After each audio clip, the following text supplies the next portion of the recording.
Shri KT. Jayappa ಗಣಿತ ಶಿಕ್ಷಕರು, ಸರ್ಕಾರಿ ಪ್ರೌಢಶಾಲೆ ನಿಟ್ಟುವಳ್ಳಿ. ಇವರು ತಮ್ಮ ಸ್ವಂತ ಖರ್ಚಿನಿಂದ ಮಕ್ಕಳಿಗಾಗಿ ಗಣಿತ ಸರಳೀಕರಣ ಮತ್ತು ಸುಲಭವಾಗಿ ಕಲಿಸಲು ತಯಾರಿಸಿದಂತಹ ಗಣಿತ ಪ್ರಯೋಗಾಲಯ. ಅಂದಾಜು 1.5 ಲಕ್ಷ ರೂಪಾಯಿಗಳನ್ನು ಅವರೇ ಹಾಕಿ ಮತ್ತು ದಾನಿಗಳ ಸಹಕಾರದಿಂದ ವ್ಯವಸ್ಥಿತವಾದಂತಹ ಗಣಿತ ಪ್ರಯೋಗಾಲಯವನ್ನು ಮಾಡಿರ್ತಾರೆ.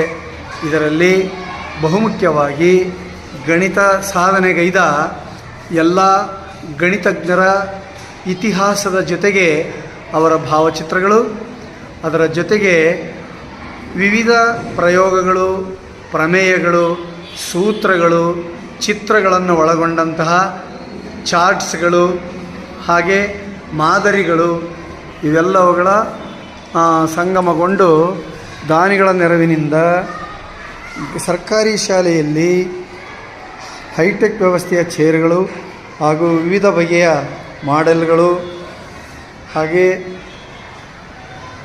ಲ್ಯಾಬ್ನಲ್ಲಿ ಸ್ಮಾರ್ಟ್ ಕ್ಲಾಸ್ ವ್ಯವಸ್ಥೆ ಎಲ್ಲ ಇರುತ್ತದೆ. ಇದು ಕಡಿಮೆ ಇರುವ ಓಜಿವ್ ವಿಧಾನ ಅಂತ, ಅಂದರೆ ಗ್ರಾಫಲ್ಲಿ ಓಜಿವ್ ರಚನೆ ಬಳಸಿಕೊಂಡು ನಾವು ಆ ಓಜಿವ್ ನಕ್ಷೆನ ಹೆಂಗೆ ಎಳಿಬೋದು ಅನ್ನೋದನ್ನು ನೋಡೋದು. ಆದರೆ ನಮಗೆ ಪ್ರಶ್ನೆ ಕೊಡುವಾಗ ಅವರು ವರ್ಗಾಂತರ ಆವೃತ್ತಿ ಕೊಟ್ಟಿರ್ತಾರೆ.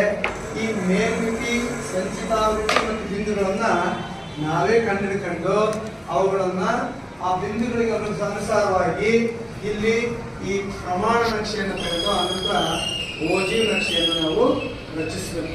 ಓಜಿವ್ ನಕ್ಷೆ ರಚಿಸಬೇಕಾದ್ರೆ ನಿಮಗೆ ಬಹಳ ಮುಖ್ಯವಾಗಿ ಗ್ರಾಫಲ್ಲಿ ನಾವು ಮಧ್ಯಕ್ಕೆ ಒಂದು ಗೆರೆ, ಈಗ ಅಡ್ಡ ಮಧ್ಯಕ್ಕೆ ಒಂದು ಗೆರೆ ಯಾಕಂದ್ರೆ 4 ಚತುರ್ಥಾಂಕಗಳು ಇರ್ತಾವಲ್ಲ. ಯಾವ್ಯಾವ 4 ಚತುರ್ಥಾಂಕ ಯಾವ್ಯಾವ?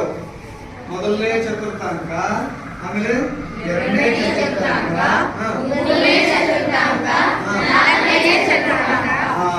ಅಷ್ಟು ಚತುರ್ಥಾಂಕಗಳನ್ನು ಬಳಸಿಕೊಂಡು ನಮಗೆ ಆ ಚತುರ್ಥಾಂಕಗಳಲ್ಲಿ ಮಧ್ಯಕ್ಕೆ ಬಂದ್ರೆ ಮೊದಲನೇ ಚತುರ್ಥಾಂಕದಲ್ಲಿ x ಮತ್ತು y ನಿರ್ದೇಶಾಂಕಗಳು ಧನ ಸಂಖ್ಯೆಗಳಾಗಿರ್ತವೆ. ಎರಡನೇದರಲ್ಲಿ x ಋಣ ಸಂಖ್ಯೆಯಾಗಿ y ಧನ ಸಂಖ್ಯೆ ಆಗಿರ್ತದೆ.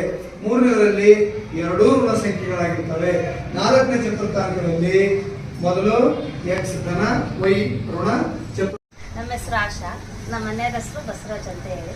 ನಮ್ಮ ಮಗಳು ನಿಟ್ಟುವಳ್ಳಿ ಗೌರ್ಮೆಂಟ್ ಶಾಲೆಯಲ್ಲಿ ಓದ್ತಿದ್ಲು. ಅವಳಿಗೆ ಒಂದು ಸ್ವಲ್ಪ ಹುಷಾರಿರ್ಲಿಲ್ಲ. ನಾವು ಇಲ್ಲೇ ಬಾಪೂಜಿಯಲ್ಲಿ ತೋರಿಸಿದ್ವಿ.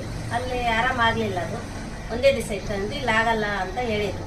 NFI ಹಾಸ್ಪಿಟ್ಲಿಗೆ ಕರ್ಕೊಂಡು ಹೋದ್ವಿ. ಅಲ್ಲಿ ಹೋದಾಗ ಎಲ್ಲ ಟೆಸ್ಟ್ ಮಾಡಿ ನೋಡಿ ಬೋನ್ ಮೆರೆ ಎಲ್ಲ ಮಾಡಿ ಬ್ಲಡ್ ಕ್ಯಾನ್ಸರ್ ಇದೆ ಅಂತ ಹೇಳಿದರು. ಬ್ಲಡ್ ಕ್ಯಾನ್ಸರ್ ಇದೆ ಅಂತ ಹೇಳಿದಾಗ ನಮ್ಮ ಹತ್ರ ಅಷ್ಟು ದುಡ್ಡು ಇರಲಿಲ್ಲ. ಆದರೂ ಒಂದು ಸ್ವಲ್ಪ ಆಯುಷ್ಮಾನ್ ಇದರಿಂದ ಕೀಮೋಥೆರಪಿ ಎಲ್ಲ ಮಾಡಿದರು. ಕೀಮೋಥೆರಪಿ ಎಲ್ಲ ಮಾಡಾದ್ಮೇಲೆ 15 ಲಕ್ಷ ಬೋನ್ ಮೆರೆ ಟ್ರಾನ್ಸ್ಲೇಷನ್ಗೆ 15 ಲಕ್ಷ ಬೇಕು ಅಂತ ಡಾಕ್ಟರ್ ಕೇಳಿದ್ರು. ನಾವು ಬಡವರು, ನಮ್ಮ ಮನೆಯವ್ರು ತರಕಾರಿ ಕೆಲಸ ಮಾಡ್ತಾರೆ, ನಾವು ಮನೇಲಿ ಇರ್ತೀವಿ, ಮಕ್ಕಳು ನೋಡ್ಕೊಂಡು ಆ ಬಾಡಿಗೆ ಮನೇಲಿ ಇದ್ದೀವಿ. ಅದಕ್ಕೋಸ್ಕರ ನಮ್ಮ ಕೈಲಿ ಆಗಲಿಲ್ಲ 15 ಲಕ್ಷ ಜೋಡ್ಸೋಕ್ಕೆ. ಸಮಾಜದವರು, ಆಮೇಲೆ ಸ್ಕೂಲಿನ JF ಸರು, ಮಾಸ್ಟ್ರುಗಳೆಲ್ಲ ಸೇರಿ ಅಕೌಂಟಿಗೆ ಹಾಕ್ಸಿದ್ದಾರೆ. ನಮ್ಮ ಕೈಲಿ ಕೊಡೋ ಅಮೌಂಟು ಕೊಡಿಸಿದ್ದಾರೆ.